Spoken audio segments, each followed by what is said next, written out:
I'm the only major candidate who opposed this war from the beginning. And as president, I will end it. This is why, as president, I will make the fight against al-Qaeda and the Taliban the top priority that it should be. Second, I will cut tens of billions of dollars in wasteful spending. That's why I've proposed an additional $1 billion in non-military assistance each year. I will cut investments in unproven missile defense systems. I will not weaponize space. I will slow our development of future combat systems. We need more troops, more helicopters, more satellites, more Predator drones in the Afghan border region. President Obama today proposed something new, something called prolonged detention. Creepy, right? Putting somebody in jail not for what they've done, but for what you're very sure they're going to do? President Obama claimed the power to punish people even after a jury has found them not guilty. But in our fourth story on the countdown, the president has set off a firestorm by warning of prolonged indefinite detention for some. We're willing to give trials to people unless we think they're going to win. And if we think they're going to win, we're going to deny them trials, and we're just going to hold them indefinitely.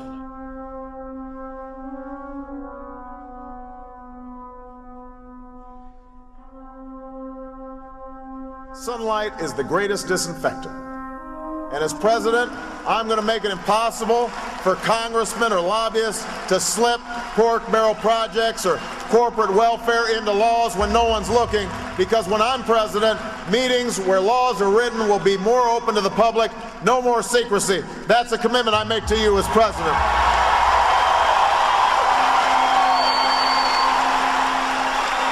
No more secrecy. 1,100 pages, not one member of this body has read. Not one. There may be some staffer over at the Appropriations Committee that read all of this last night. I don't know how you could read 1,100 pages between midnight and now. Not one member's read this. What happened to the promise that we're going to let the American people see what's in this bill for 48 hours? But nope, we don't have time to do that. When there's a bill that ends up on my desk as president, you, the public, will have 5 days to look online and find out what's in it before I sign it.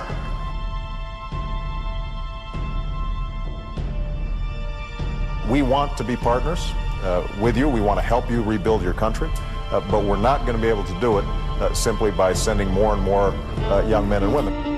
We went to Afghanistan to build democracy and to somehow instruct the Afghan people on how to govern themselves. I think many of America's problems in the world today happen because we're involved in places we don't need to be involved. We have over 700 bases. We're in 130 countries. I'm saying we should take our marching orders from our Constitution. We should not go to war. We should not go to war without a declaration. We should not go to war when it's an aggressive war. This is an aggressive invasion. We've committed the invasion of this war.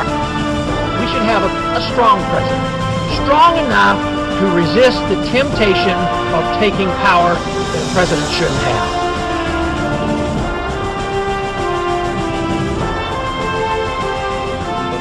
Tired of being treated like a mushroom by my government, you know, kept in the dark and fed fertilizer.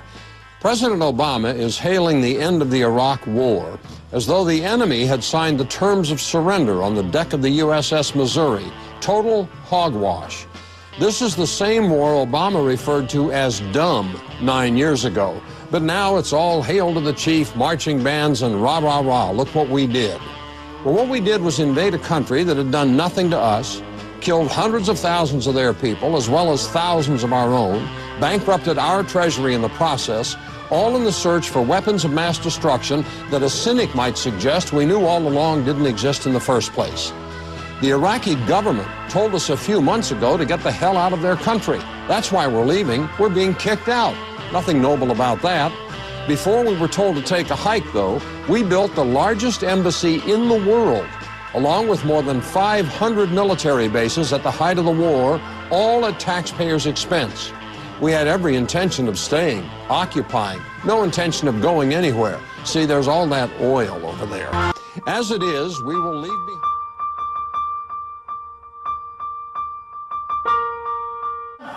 I want the American people to understand that I opposed this war in 2002, 2003, 4, 5, 6, and 7. So you can have confidence that I will be serious about ending this war.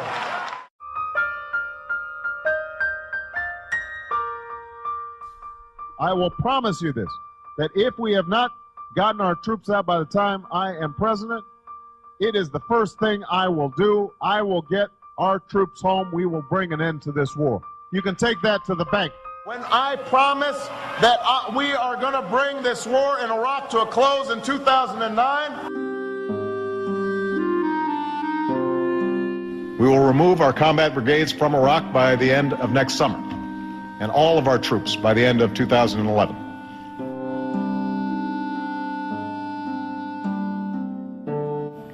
And as Commander-in-Chief, I have determined that it is in our vital national interest to send an additional 30,000 U.S. troops to Afghanistan. Just come home. We just marched in. Just come home.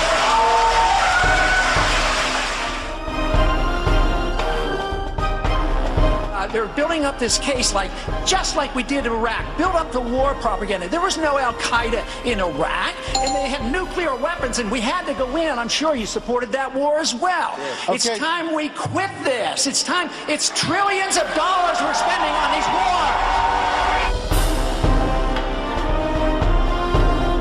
That we should bring our troops home, change our foreign policy, quit these ridiculous wars. We would be safer and richer for it.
have a top tier. It is Mitt Romney, Rick Perry, and Michelle Bachmann. We have a new top tier, and it's Perry, Mitt Romney, and Bachmann. There's now a top tier in this race, at least for now, of Romney, Perry, and Bachmann. I mean, I think that's fair to say.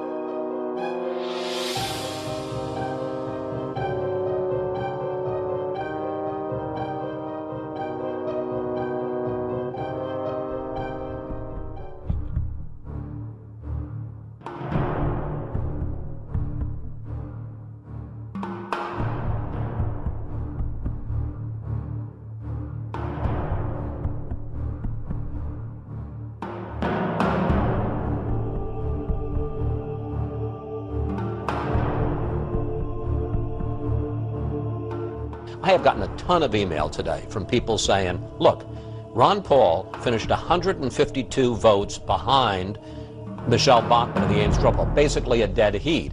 Why aren't we giving him his due?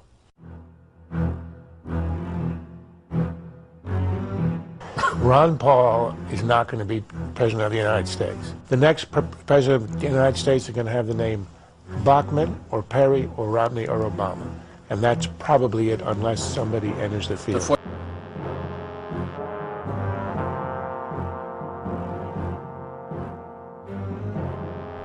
If our views, keep growing in popularity as they are, it's a real threat to the establishment. So the establishment is well protected in many of those individuals that control the 5 major networks. Let's talk about Ron Paul, because he just won another straw poll in California, and he keeps winning straw polls, but I guess if history is any gauge, it doesn't really mean very much. California, so see, we are talking about Ron Paul. Right now, live right next to the bus behind us, Ron Paul is speaking, and 7 of the candidates are here today. We have live pictures of Ron Paul, but you know what? We're talking about Sarah Palin, we're talking about Rick Perry, the 2 people not in the race yet, Drew. And guess what, Paul? If you get video of Sarah Palin or get a soundbite from her, bring that back to us. You can hold the Ron Paul stuff. Amazing. Catherine, what do you say? Is he being ignored, or for good reason? How do you come down on this?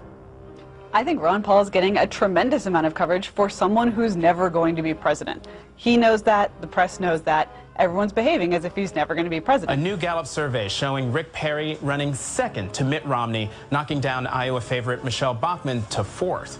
I think there's a long, proud tradition of fringy candidates mixing things up and making it exciting. Anyone give the sense Ron Paul, like crazy Uncle Ron? Listen, I've done a show on why conservatives shouldn't vote for Ron Paul. Poll. Romney leads New Hampshire. Huntsman 3rd, Perry 4th. Now, do they know how to count? Why would they omit saying who was in second? Well, you know why? Ron Paul. All right, my dumbest thing of the week is Ron Paul. The winner is Ron Paul with 32%. Ron Paul did not win, in my opinion, by any. As a matter of fact, I think he lost the debate. I think all of us could make the case for anyone, maybe except with the exception of Ron Paul. We can make the case that any Republican right now can win this race. Another question about electability. Do you have any, sir? There's always the question as to whether or not you are, in fact, viable. What's success for you in this campaign? What's success? Well, to win is one is the goal. That's not going to happen. I am gaining recognition in the campaign, and it's a threat to a lot of people. It's a threat to the military-industrial complex. It's a threat to the bankers, the big corporations who get all the benefit. It's a threat to the people who preach that we have to be in the world and be in all these countries. So I think it's big banks, big money, big corporations, and the people who want to be the warmongers.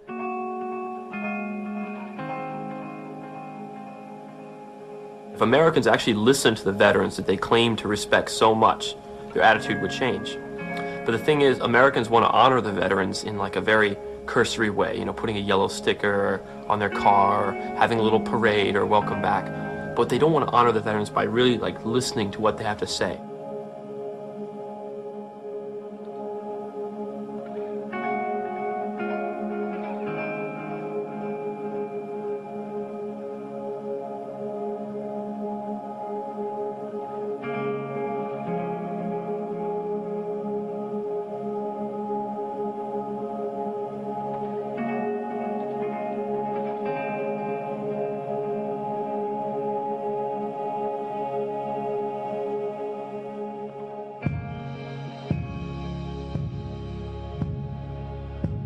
Have you ever read about the reasons they attacked us? We were not attacked because of our actions. They attack us because we've been over there. They want to kill us because of who we are and what we stand for. We're there, occupying their land. And if we think that we can do that and not have retaliation, we're kidding ourselves. That kind of isolationism, sir, is what caused World War II. It's an extraordinary statement. As someone who lived through the attack of September 11, that we invited the attack. I believe very sincerely that the CIA is correct when they teach and talk about blowback. Blowback does not mean simply the unintended consequences of foreign operations. It means the unintended consequences of foreign operations that were deliberately kept secret from the American public, so that when the retaliation comes, the American public is not able to put it in context, to put cause and effect together, that they come up with questions like, why do they hate us?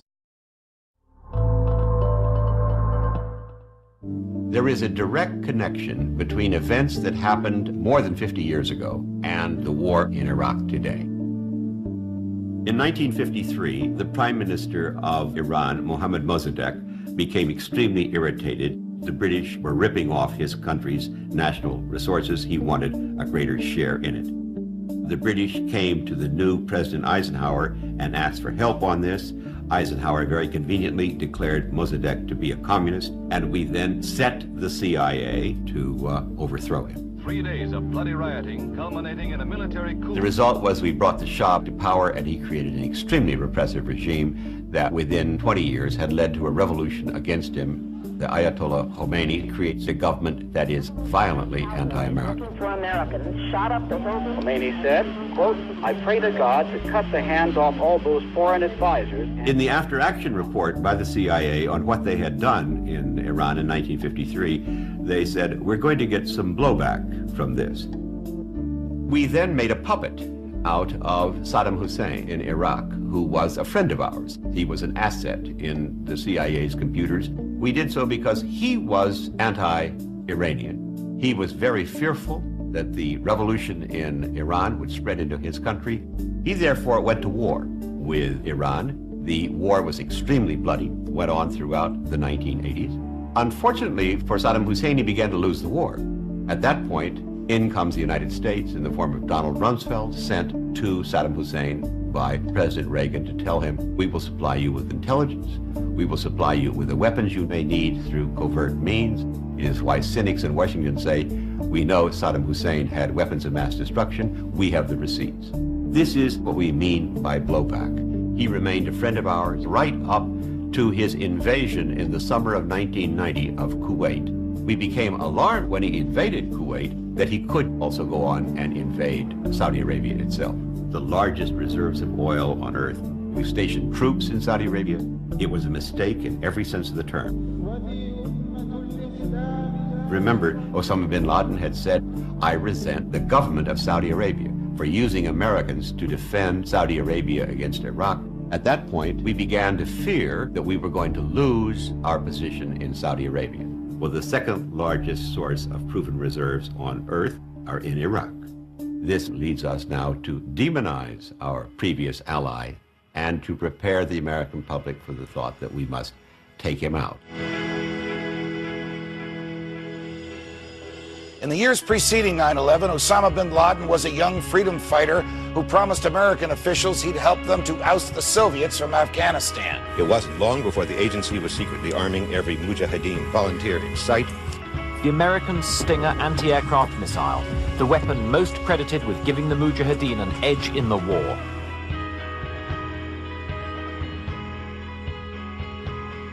Following the defeat of the Soviets and the fall of the Berlin Wall, capitalism was triumphant and communism was gone.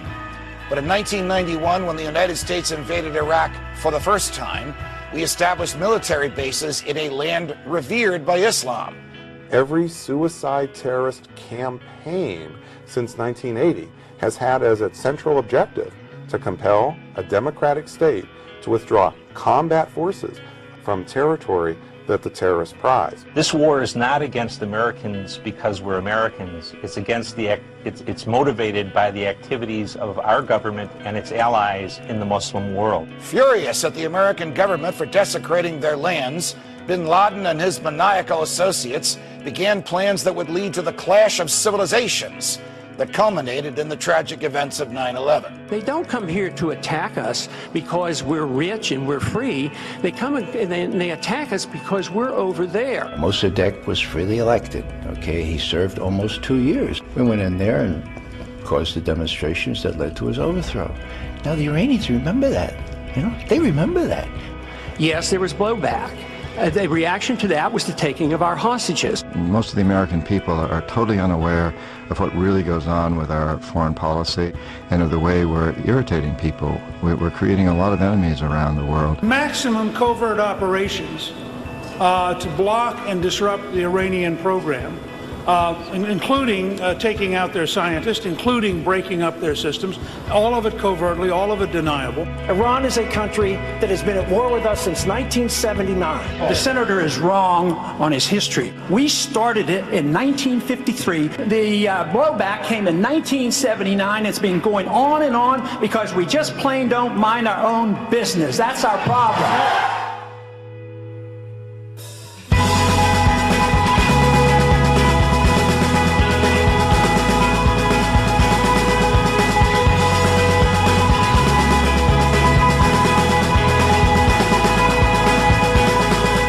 $1.5 trillion overseas in wars that we don't need to be in, and we need to cut there, and then put this money back into our economy here. We would profit from getting out of most of these places.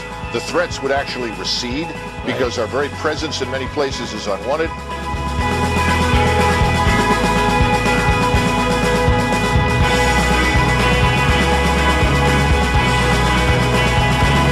Many of the nations that we've been protecting would have to invest the money to protect themselves. I'm not a leftist. I'm a very conservative person. But I really do think we need to look at our actions. Actions promote reactions. One of the really appealing things about Ron Paul is that he understands the importance of history. Go out and defend our country and make those sacrifices, and it's not something that should be taken lightly. I support Ron Paul because I believe he's the only candidate with the fortitude to actually stand by the Constitution. America and the Constitution, and Ron Paul is the only person that's been doing that for a while now. I support Ron Paul because he would take our troops out of harm's way. We only have those rights that we are willing to defend. And I think Ron Paul understands that. He has so many of us standing with him. His calls to bring the troops home should be taken very seriously. They can no longer use this rhetoric of support the troops, because what the troops are telling you, both in Iraq and those who return, is that they don't want any part of this. They want to come home. Ron Paul will restore America. He will restore the Constitution, and he will truly support the troops by bringing them home to defend this country. Our campaign got more money from the troops than all the other candidates put together.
Ron Paul get the nomination for the Republican Party. Whoa! I really think he's a sound traditional conservative. Yeah, it's a surprising come of things, and I really think he really sticks to the Constitution and really stands for what conservatives believe in. Okay. So But it brings me to the other question. Is there any likely, let's say, What are you trying to say? top-tier GOP candidate? Because if I was a betting woman, I'd say Ron Paul doesn't have a chance. That was the breaking news in our past area. Quite impressive, especially when you compare to Mr. McCain.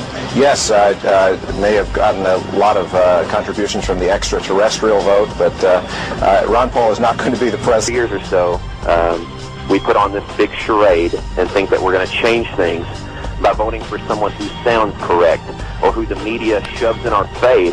Whoops, that was my bad, caller. I cut you off. Evansville. Because more than half of the Al-Qaeda that are committing suicide in Iraq right now are Saudis, and nobody even talks about look, I'm concerned about all of this. But when they're seeking I think that the real small but hardcore Ron Paulers probably found something to like last night. That we should take our marching orders from Al-Qaeda. If they want us off the Arabian Peninsula, we should leave. Ron Paul, a congressman from Texas, switching gears here, who, of course, is running for the Republican nomination. He is an isolationist. Politico Today points out, obviously he's not going to win the nomination, unfortunately, but he could be a spoiler. He could hurt other candidates. Conspiracy if he doesn't do well. Well, I don't know what it's going to be, but I mean, Ron Paul enjoys the support of the military. I mean, the common rank and file military, he has the most donations to his campaign. And where do you get that? And that's to me. Where do you get that back? Where did you find that? The same way you get facts. I know what I read. Ron Paul really has no business being on stage as a legitimate representative of Republicans. But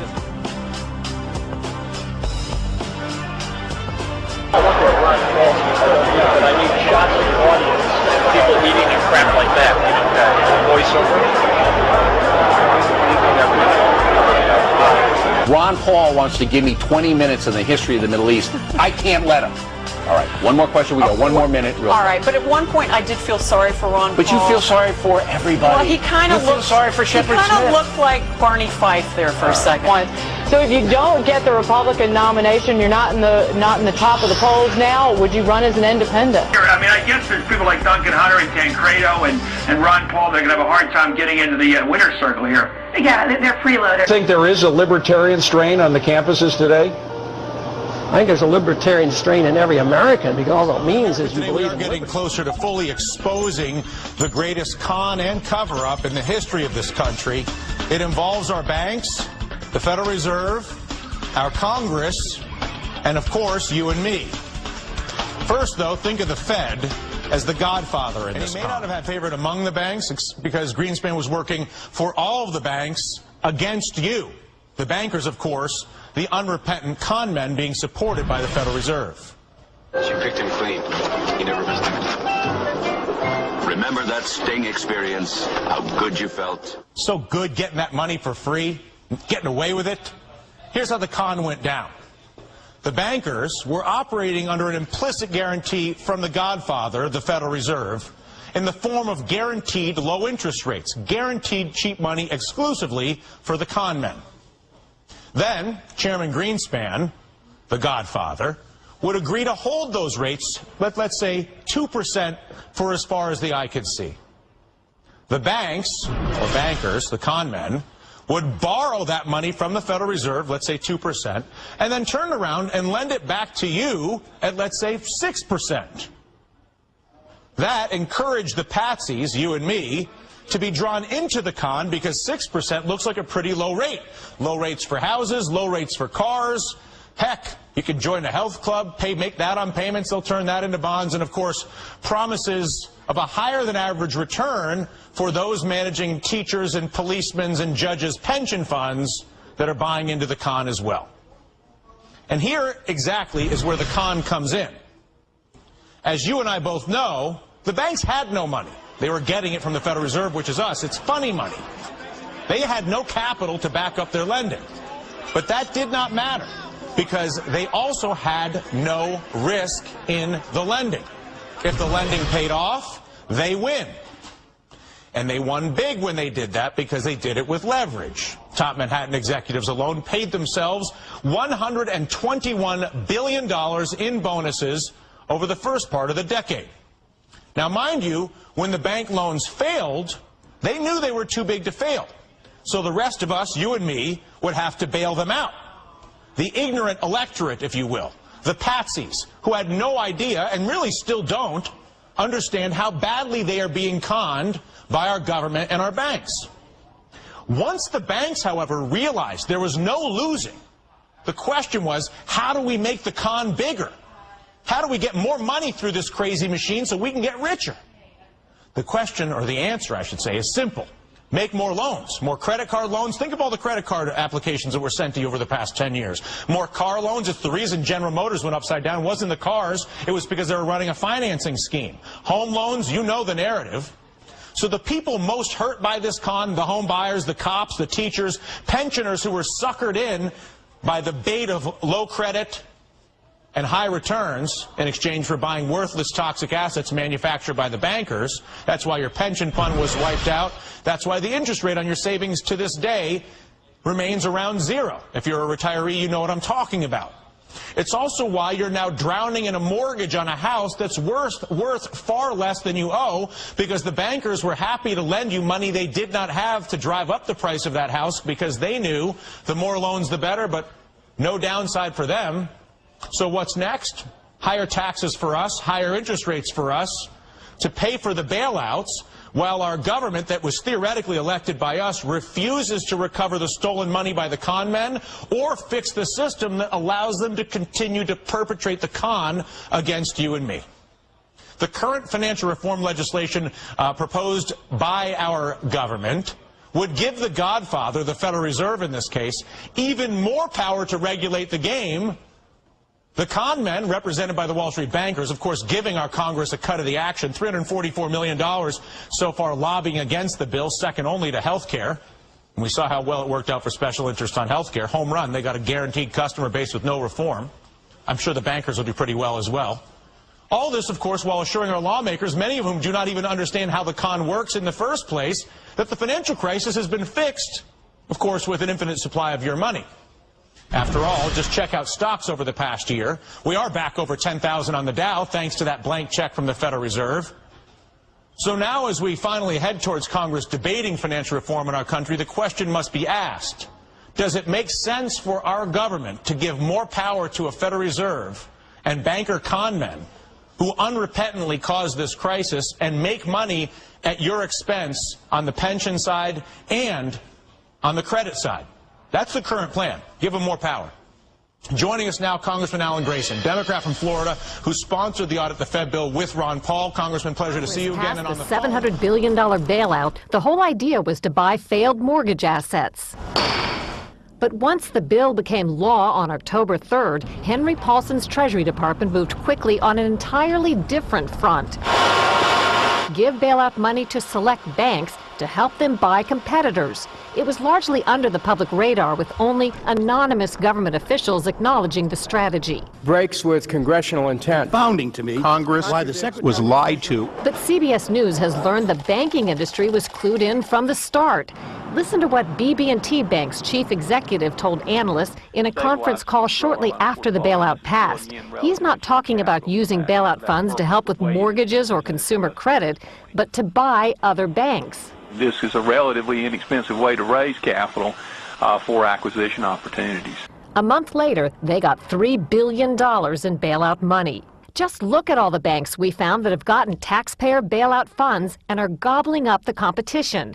Bank of America received $15 billion and bought Merrill Lynch, which got $10 billion even as it was up for sale.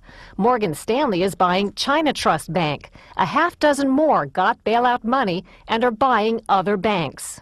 Nobody from the Treasury Department would respond to our questions, but some analysts say the idea is to strengthen the banking industry by giving strong banks the means to take over weak ones. It's not necessarily working out that way. Some banks, judged by federal regulators as strong, like Merrill Lynch and Provident Bank shares, are the very ones getting bought out.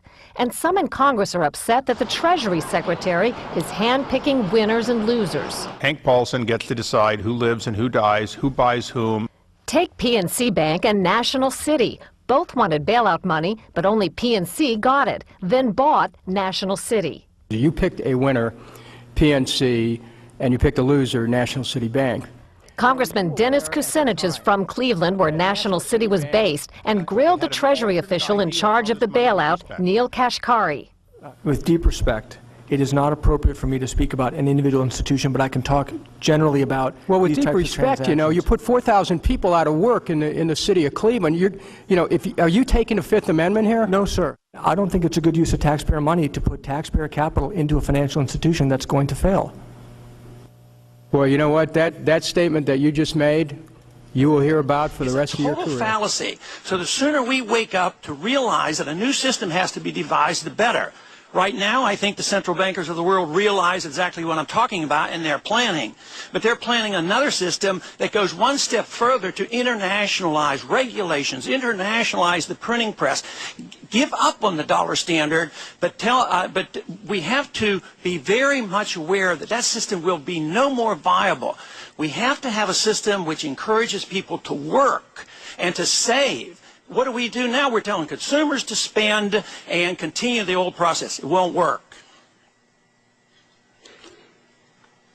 The gentleman from Delaware, Mr. Castle, is recognized for 2 minutes.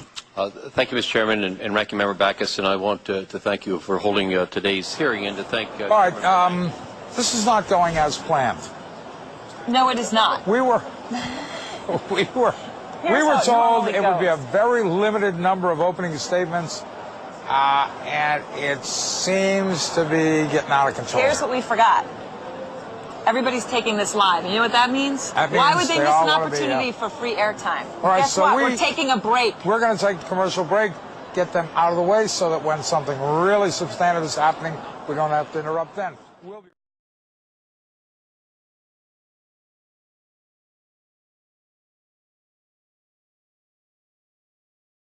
You get the sense that the country is desperate for someone to show us the way. Not the old way, not the same way, but a new way. Think about this for a minute. What if we pulled all of our troops out of South Korea? They've been there for 50 years, tens of thousands of them. What if we quit worrying about Iran and instead realized that its having a nuclear weapon isn't the end of the world? What if we pulled all our troops out of Iraq, brought them all home? What if we realistically addressed the debt and paid attention to the huge burden we're placing on generations to come? Guess whose ideas these are? And you hardly ever hear his name. This is Now, the question is, the cheering is happening here for Ron Paul in the stadium.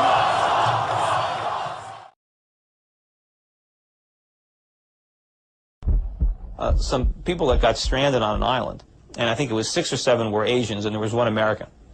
And as soon as they got stranded on the island, they had to divvy up the jobs. And 1 Asian was given the job of fishing. The other one was hunting. One of them got a job of gathering firewood, you know. So they all had jobs, and the American was assigned the job of eating. And so at the end of the day, they would all gather around and prepare this feast, and the American would sit there and eat it.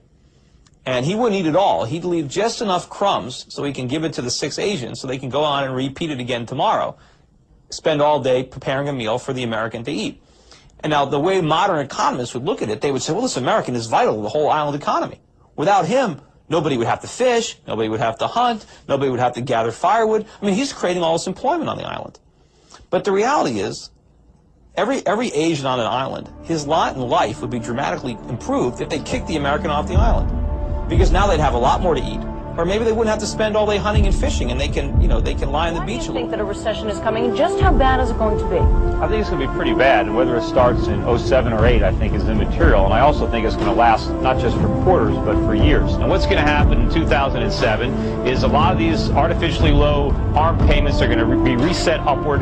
You're going to start to see both the government and the lenders reimposing lending standards and tightening up on credit. And you're going to see a lot of the speculative buyers turn into sellers. And these sky-high real estate prices are going to come crashing back down to earth. What's going to happen now is we're going to see the subprime type loss scenario unfolding in other asset classes, such as bonds backed by auto loans, credit card debt, and that's really going to pull the rug out from under the consumer. You've got these cronies in Washington. They're like little kids with a chemistry set, and they keep on throwing these chemicals together, trying one thing after another. They hope they're going to stumble on a miracle, but they're going to blow us all up.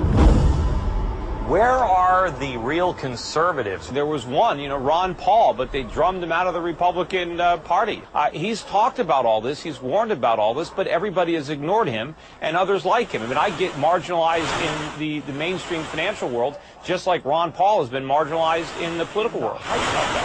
In the height of that party, he did.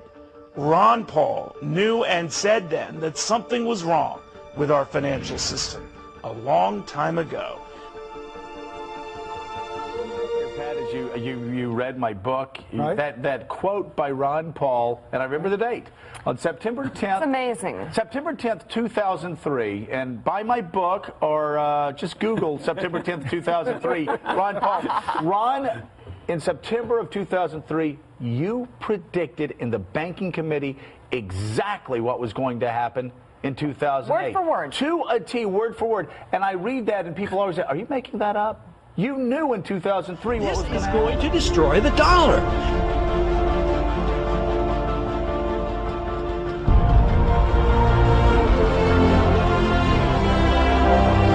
The Constitution was written very precisely to restrain the power and force of government and to protect the liberties of each and every one of us.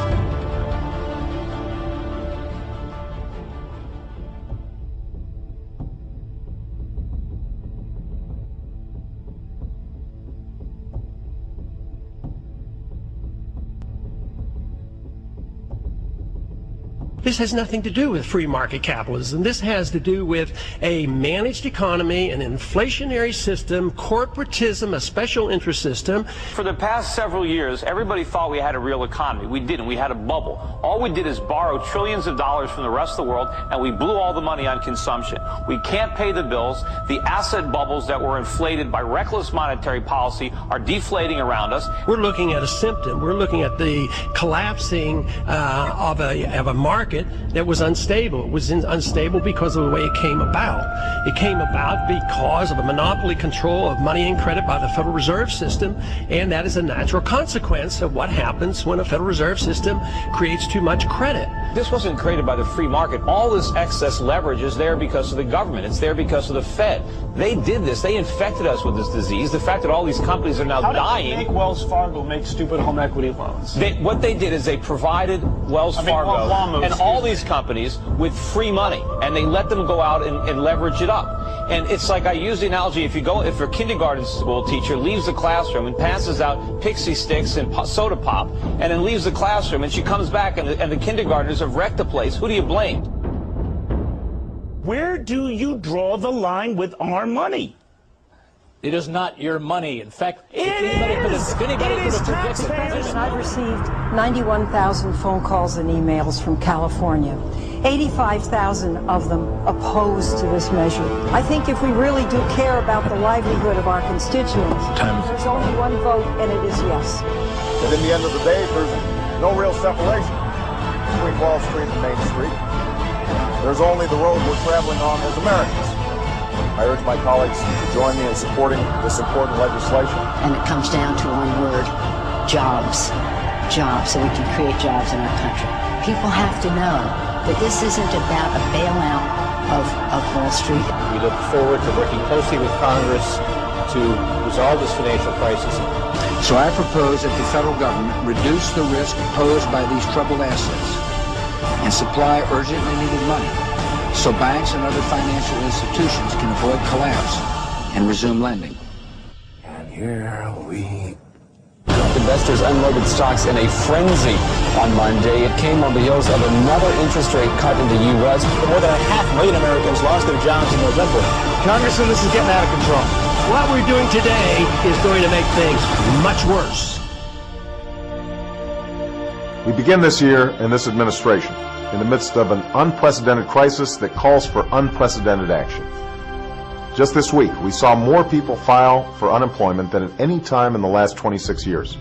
And experts agree that if nothing is done, the unemployment rate could reach double digits. We lost about 8 million jobs from the peak. And I wonder how many years you think it will be before we get all those jobs back. At the rate we're going, it could be 4 or 5 years.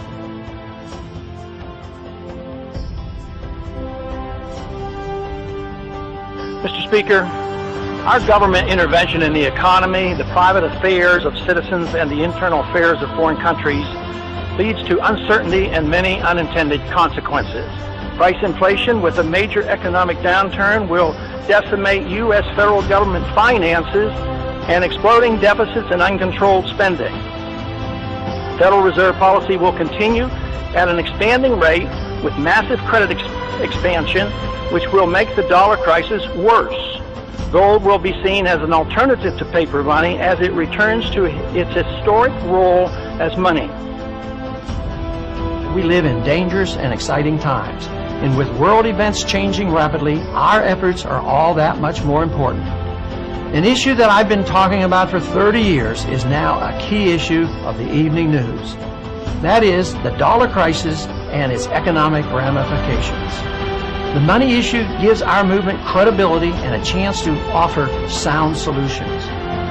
At the rate our economy is slipping, we will likely see the disintegration of the American empire, and that will be no small event. Foreign policy will continue to be of crucial importance to all Americans as its burden on the economy will get worse. Both the economic and foreign policy issues are of crucial interest to all Americans, but in particular the young generation, since it is inheriting this mess. The young people are acutely aware of the burdens of runaway government and the ongoing effort to systematically undermine our civil liberties. As bad as it may seem and overwhelming the burden appears, today's events should be seen as a tremendous opportunity for us to change our country for the good. Let us all stick together in this great cause of liberty and show the love that we all share for our country and the Constitution. We shall overcome. Yes, we can.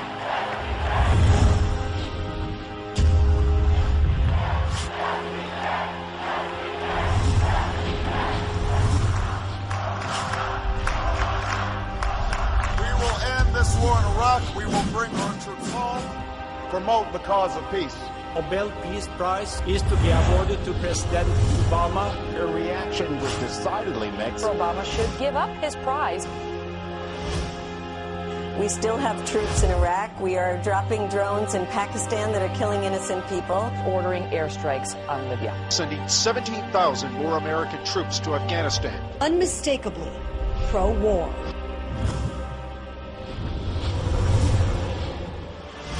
Bring the troops home.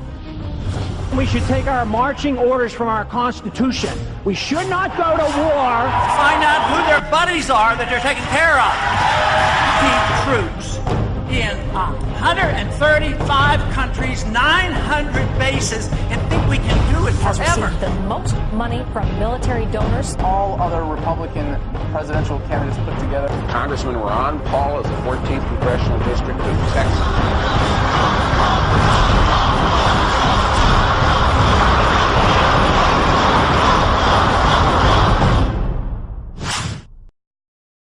Paul was president.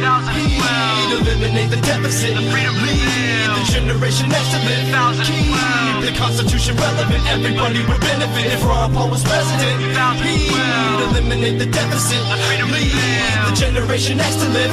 Keep the Constitution relevant. Everybody would benefit. Ron Paul's the only one I'd ever elect president, cause I don't believe in BS or the people selling it. We shouldn't be working for peanuts cause we ain't elephants. I do what I do to produce and create intelligence. I'm honest and I work so hard, but the only thing I own is my guitar and a free car. Now the prices are rising and they garnish my wages, and the taxes are hiking and the dollar's deflating. this is an outrage.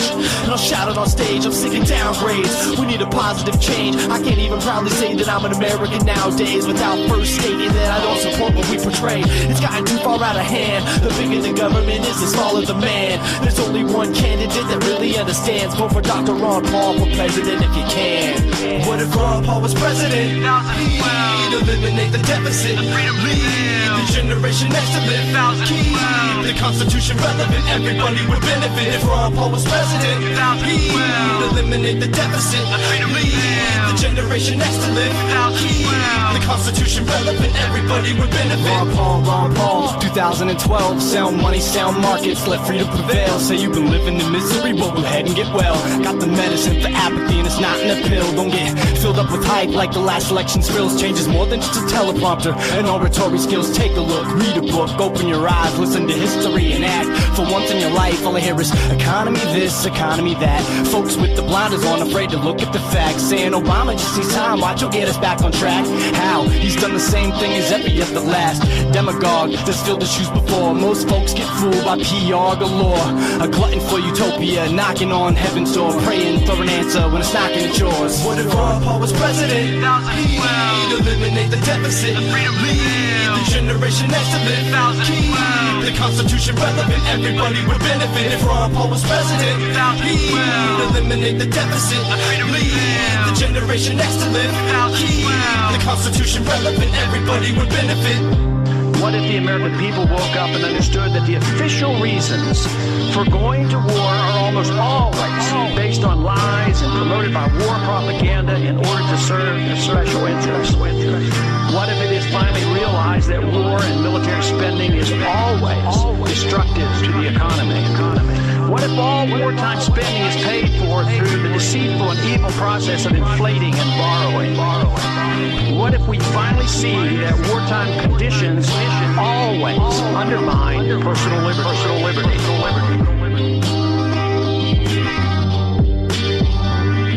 What if Ron Paul was president? He'd eliminate the deficit. Lead the generation next to live. Keep the Constitution relevant. Everybody would benefit if Ron Paul was president. He'd eliminate the deficit. Lead the generation next to live. Keep the Constitution relevant. Everybody would benefit.